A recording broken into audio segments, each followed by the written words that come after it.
Hello and welcome to the 2020 presidential election. Morning Consultant had recently just come out today with a new approval rating by state. I'm not saying this is completely accurate, but this is what their data shows. So I'm going to go over the map and put on the 270 to win and safe, likely, and leaning. Before we start, go down and subscribe and click the notifications button to get notified when new videos come out. So we're going to start off with the state of Maine, which has -13, so that would be in the likely. So likely is between, I'm going to actually start and say with lean, between 0.1 to 5%. Likely is 5% or more. Wait, no, 6% to 14.9%, and safe is 15% or more. So that's how it's going to be showed on the map. Going into the state of New Hampshire, -18, so that would be in the safe column. Moving into the state of Vermont, that's probably safe, along with New York, which is also safe. Massachusetts, Rhode Island, and Connecticut are also considered safe for the generic Democrat. Down to the state of New Jersey, which is safe. Delaware's likely.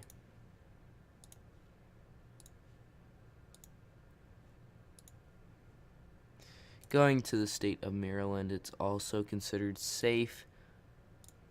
So we've basically finished the Northeast, except Pennsylvania, which could also be argued that it's part of the Midwest. So I'm not going to say which one's which. Into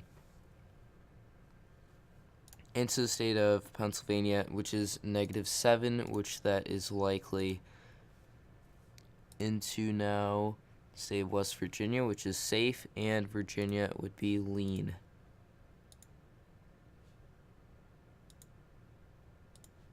Oh, wait, no, that'd be likely because it's more than.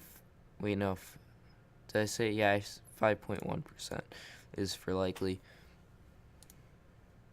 Kentucky and Tennessee are considered safe. Into the state of Indiana, which would be lean. Ohio would be lean.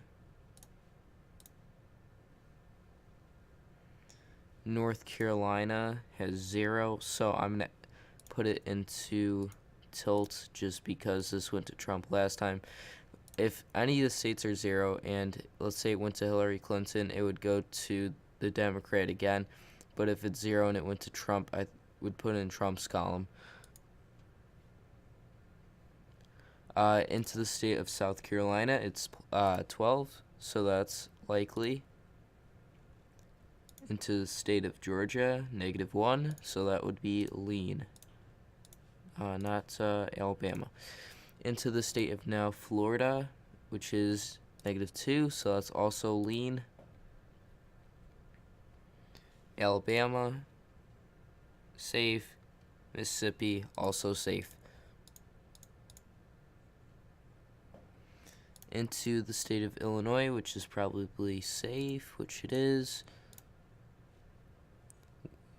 Wisconsin and Michigan now. Michigan's safe, and Wisconsin's likely. Into the state of Louisiana, safe, and Arkansas likely. Safe, likely. Into the state of Missouri, +5, that's a lean. Iowa, so likely. Minnesota, safe. Texas, lean. Oklahoma, likely. Kansas, likely. Nebraska, lean, and South Dakota, lean. North Dakota, likely. Montana, 0, so that would be in the tilt column because it went to Trump last time. Into the state of Wyoming, which is probably safe, and Idaho, safe. Utah, lean. Colorado, likely. New Mexico. Oh, that's actually interesting that Colorado has more negative approval rating than New Mexico for Trump. So they're both likely. Now into the state of Arizona, which is likely for the Democrats. Nevada, likely. California is probably safe, along with Oregon and Washington. Yep.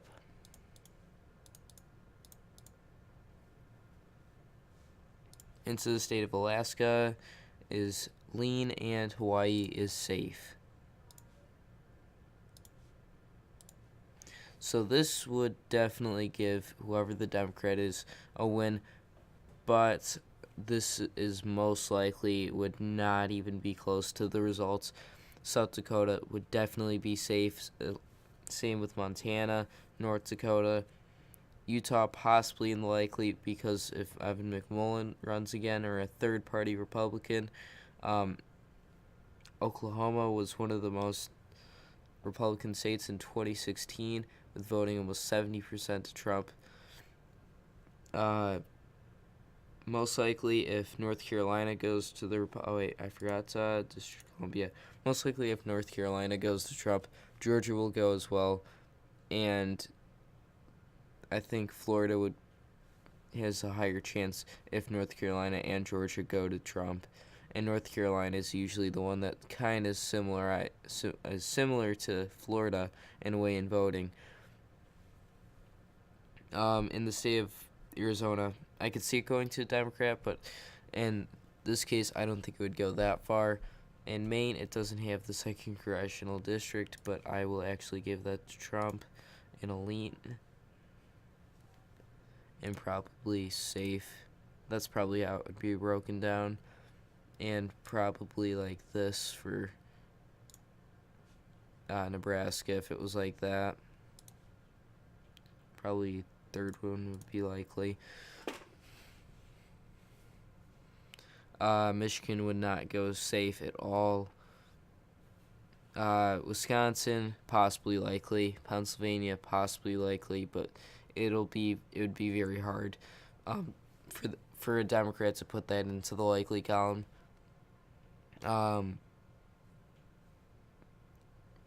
Virginia is really interesting where it's -5, but it has a higher approval rating than Arizona, which is very interesting. So I'm going to actually go over this new thing that they added in, which is state trends.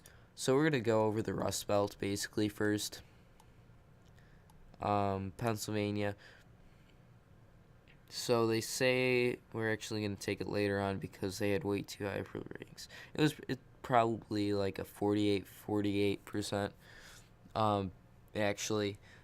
And then now it's a 45-52, which isn't that bad for Trump because he would only have to get up, left over 3%, and which have no opinion.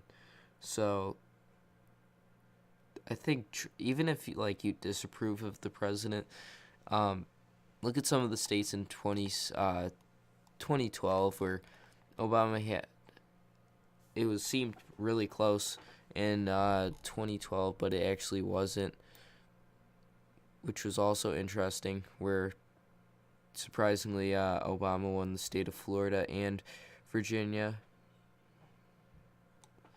but it did not happen like that. So don't completely rely on approval ratings if you're looking at who's going to win a state.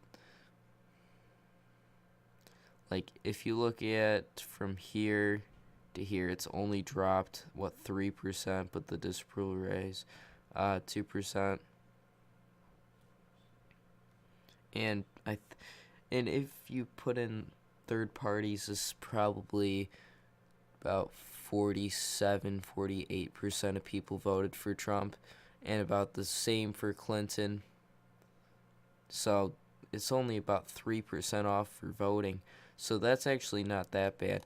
Moving into the state of Wisconsin, which has been a little bit different. So if I took it from May, or probably April actually seems probably more realistic than a 47, 41. 48 dropping 7% and a 47 rising to 55. So yeah, well, the state of Wisconsin has been trending farther back to the Democratic Party since the 2016 election, but Pennsylvania hasn't really. It had that shift in the House election of the midterms, but it was also that the districts were redrawn, and that had a huge role in who would win the seats. Wisconsin actually, I think it was like a 5% difference on voting in the House election, which isn't bad, but it's kind of showing risk if it's also showing it like this.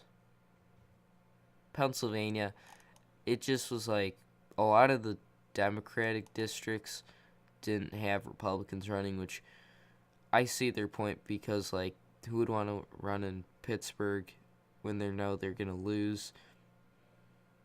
So that dropped a lot of voting for Republicans there, and it almost had the same exact result in Pennsylvania as Wisconsin in voting. Moving into the state of Michigan, which was least Trump in the Midwest. Also pretty stable since, we'll say probably around April 1st is when it came out with a realistic poll, which 49% disapproved, 46% approved, 6% drop, and a 6% increase, so a plus 12 difference. Yeah, Michigan, I don't think Trump will win again. He has a chance when he starts campaign. Well, he has been campaigning, and that'll actually be another thing that's going to be super interesting, where Trump has been campaigning since he's been elected, and we'll see how vital a role that'll play in the 2020 election, as well as he has raised the most money before when a midterm end. So from when he started, when he got elected till now, he's raised around $130 million, and that'll probably go up a lot more, because still another 2 years. Trump raised, I think it was around, what was it? He spent around $200 million. He'll probably throw into a lot of his money too once he runs his campaigning again, and it'll be really interesting about the effect. But Michigan looks very far out of his reach. Into the state of Ohio, which I am very surprised by these approval ratings here. It's basically stayed very stagnant up and down, which is a good sign actually for Trump, because like flat, approve, flat, disapprove, disapprove, approve, which is like a decent side for definitely approval ratings. And 50% disapprove, 45% approve. And if you look at the midterm elections, they held the governor's seat, they held all their House seats, they won the House seats by around 4% there, which isn't bad. The governorship was won by around 4% as well, which is pretty good. It wasn't as bad as I thought it was going to be for the Republicans. I thought they were actually going to lose the governor's seat, but they actually held it really well. So I think personally that Ohio will definitely go to Trump in almost any case. Iowa's actually super interesting as well with his approval ratings. I see it's very flat, which isn't a bad side, because it shows basically that he hasn't flatlined since like our realistic polls come out, which is April 1st. Like it dropped and then it was stayed 42. What is it? Dropped lowest point is 41 and highest point is at 47. So it's been between low 40s and high mid 40s. So which that's not a bad sign, but he will have to campaign a lot to hold the state. I think he's going to hold the state, but he's going to have to do some work to make sure he holds it.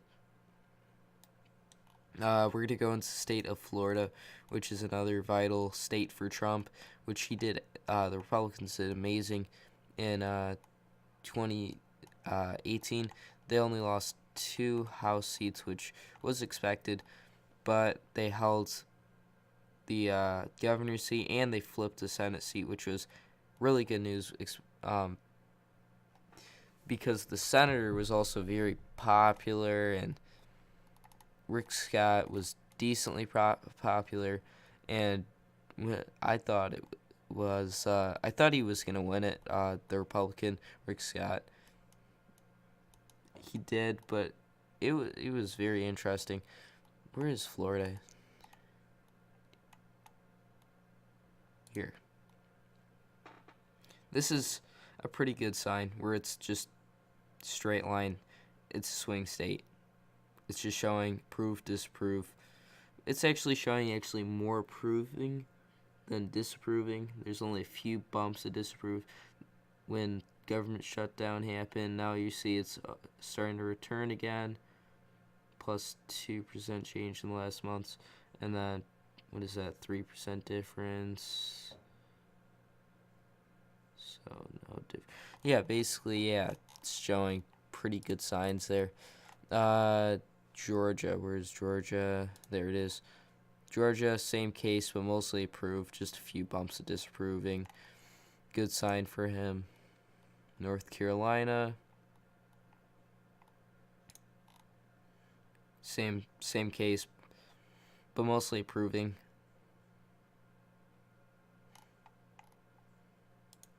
Arizona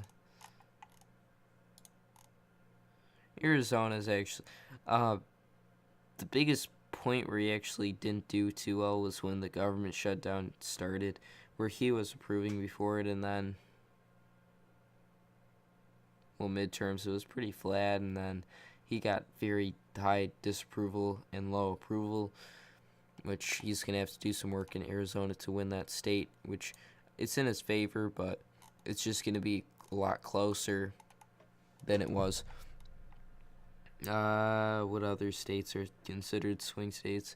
I mean, New Hampshire is, but it's not going to be too much in play, I'm expecting. Yeah, it doesn't show he's basically going to win New Hampshire, unless it's like a really bad Democrat or very unpopular Democrat.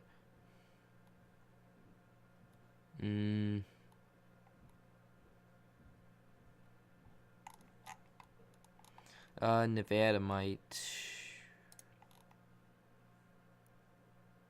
basically disapprove the whole time. Trump's been in. Maine, where's Maine?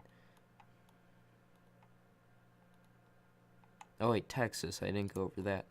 Basically approving most of the time, except when the government shutdown basically happened. So, expect Trump to win there. I think I'm going to call this as the end of the episode. There's nothing much more to go over. I'm going to just show a shift from January to February, so basically everything shifted back to Trump more. Please go and subscribe and like the video and hit the notifications bell. Bye.